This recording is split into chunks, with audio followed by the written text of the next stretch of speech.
Hello students, welcome to my channel. This is Roshan Sharma X. चलिए मेरे dear students, एक नए वीडियो की शुरुआत हम करते हैं। और आगे बढ़ने से पहले आप सभी से निवेदन है कि आप सभी इस चैनल पे पहली बार हो तो इस चैनल को सब्सक्राइब कर लीजिए, साथ ही बेल आइकन को प्रेस कीजिए ताकि एजुकेशन से रिलेटेड हर वीडियो तुरंत आप तक मिलता रहे।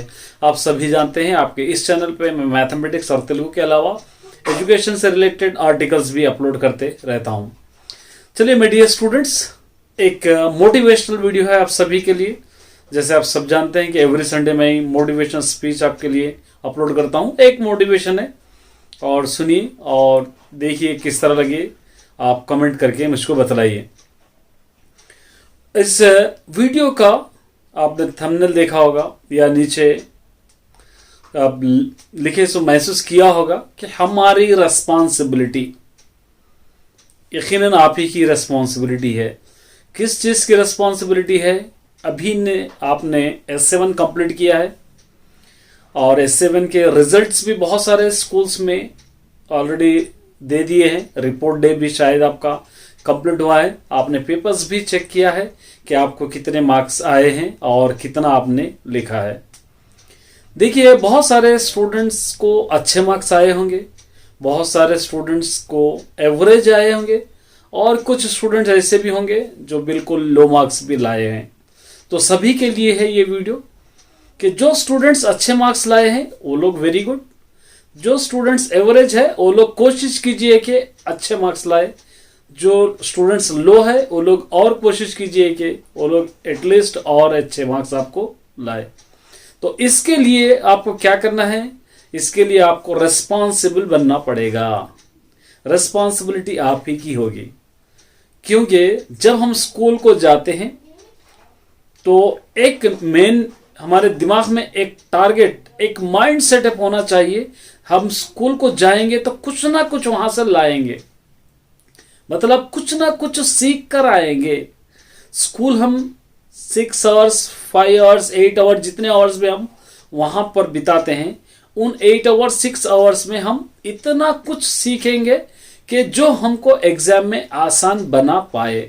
ऐसा नहीं कि सिर्फ जस्ट आप जा रहे स्कूल को, फिर आ रहे हैं, होमवर्क कर रहे हैं और जो स्कूल में दिया उतना ही। ये नहीं, एक टारगेट, एक सेटअप होना चाहिए कि मुझको फिजिक्स में S7 में डिफिकल्टी हुई थी।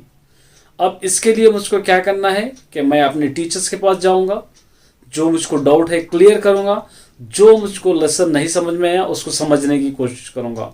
मैथमेटिक्स से मुझको S7 में मार्क्स कमाए हैं, ये क्वेश्चन मैं नहीं कर पाया, ये क्वेश्चन में मुझको वर्कआउट करना है, ये क्वेश्चन में मुझको बहुत मेहनत करने की ज़रूरत है। मैं टीचर्स से हेल्प लूँगा, उसके बाद मैं अपना मैथमेटिक्स को स्ट्रांग बनाऊंगा। ये टारगेट, ये माइंड सेटअप आप में होना चाहिए, क्योंकि S7 में जो मिस्टेक्स आपने किए हैं वो मिस्टेक्स एनुअल में नहीं होना चाहिए, SA2 में नहीं होना चाहिए। हो सकता है बहुत सारे स्टूडेंट्स ये भी होंगे कि हम जस्ट पास होंगे तो बस है, ये भी आपका इंटेंशन होता है बहुत सारे स्टूडेंट्स का। लेकिन कोई बात नहीं है, जो स्टूडेंट इंटरेस्टेड है, जो स्टूडेंट्स चाहते हैं कि हमको अच्छे मार्क्स आना है, हम फ्यूचर में कुछ करना है, एक लगन से पढ़ना है, तो आपके लिए जो S7 के मिस्टेक्स है, जो S7 में आप किए जो गलतियां हैं, उसको रेक्टिफाई करते हुए आगे बढ़ना है और आपको रिवीजन करना है। स्टार्टिंग से मैं इस टॉपिक पे जोर देता हूं कि आपको रिवीजन भी करना है। Revision at least weekly once time आपको रिवीजन करना बहुत ही जरूरी है। अब आप किस तरह रिवीजन करेंगे? चैप्टर वाइज रिवीजन करना है। रियल नंबर मैं ये हफ्ते में खत्म कर दूंगा, 2 दिन में मेरा रिवाइज हो जाएगा। उसी तरह फिजिकल साइंस है, रिफ्लेक्शन ऑफ लाइट है, ये चैप्टर इस हफ्ते में। तो ये टारगेट, ये माइंड सेटअप आपका अगर रहेगा तो एक एक सीढ़ी करते हुए आप एग्जाम्स तक पहुंचेंगे। ऐसा नहीं कि हमने सोच लिया सिर्फ अब पढ़ेंगे, जब पढ़ेंगे, कल पढ़ेंगे, परसों पढ़ेंगे, एग्जाम्स के करीब पढ़ेंगे। ये इसी तरह आप टलाते जाओगे तो क्या होगा? सिर्फ आपके दिन टल रहे नहीं है, आपका दिन सिर्फ गुजर रहे नहीं है, साथ ही साथ आपका प्रेशर बढ़ जाएगा, आपका टेंशन बढ़ जाएगा। आप लोग सोचेंगे कि अरे इतने दिन ही हो गए एग्जाम्स को, इतने दिन है लेकिन मुझको पढ़ना बहुत है। कुछ टाइम मिलता तो बहुत अच्छा होता, ये डाउट्स मेरे क्लियर होते तो अच्छे होते। इस तरह के बहुत सारे सवाल आपको माइंड में आएंगे अगर आप कंप्लीट नहीं कर पाओगे। इसलिए वक्त जितना आपके पास है उसी वक्त के अंदर आपके टारगेट को आप रीच आउट करना है। आप जितना सोचे हैं उसको आप पढ़ना है। और कुछ सब्जेक्ट आपके फेवरेट होते हैं, कुछ सब्जेक्ट आपको एवरेज होते हैं, कुछ सब्जेक्ट आपके टफ होते हैं। तो जो इजी सब्जेक्ट है कम टाइम दीजिए, जो एवरेज सब्जेक्ट है उसको थोड़ा, जो इजी सब्जेक्ट है थोड़ा ज्यादा दीजिए।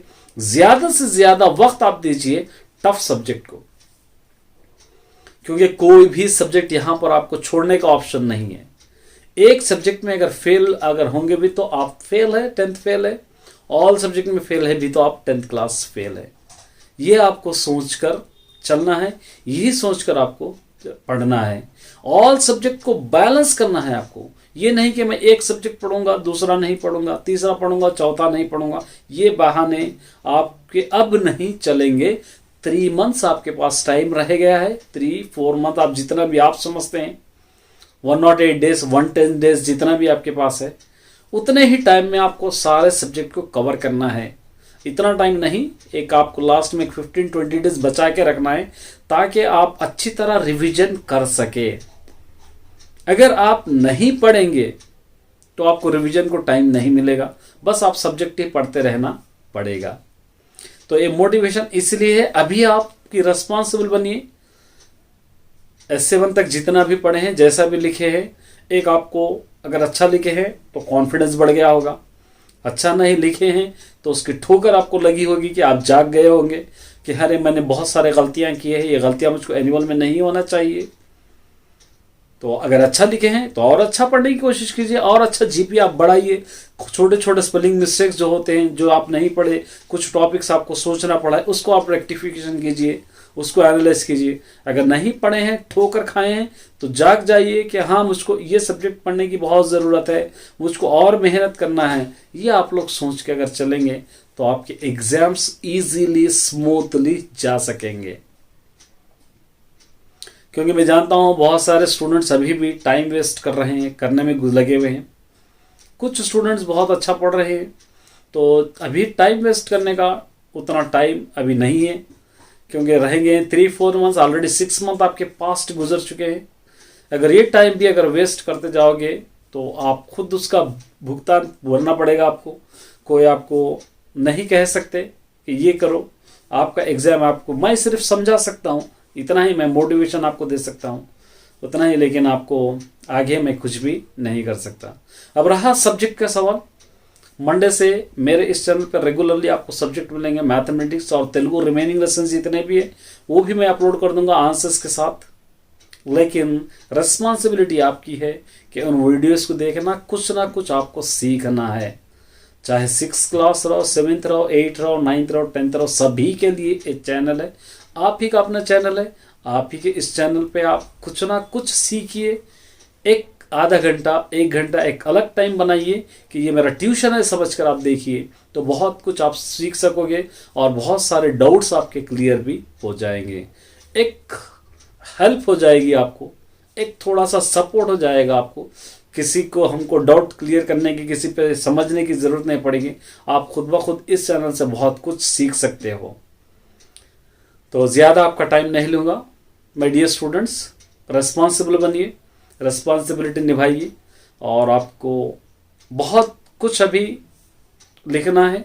एनुअल आपका टारगेट है, एनुअल में आपको पास होना है, एनुअल में ही आपको अपना जीपीए बढ़ाना है। एनुअल में जो यहाँ पर S7 में किए सो गलतियाँ नहीं करना है। तो बहुत कुछ हमको अभी सीखना है। धीरे धीरे करते करते हम आगे बढ़ेंगे। उम्मीद करता हूँ कि आपको ये वीडियो अच्छा लगा होगा। अच्छा लगा हो तो एक लाइक करना और शेयर सब्सक्राइब भी ज़रूर करना। ऑल द बेस्ट सभी।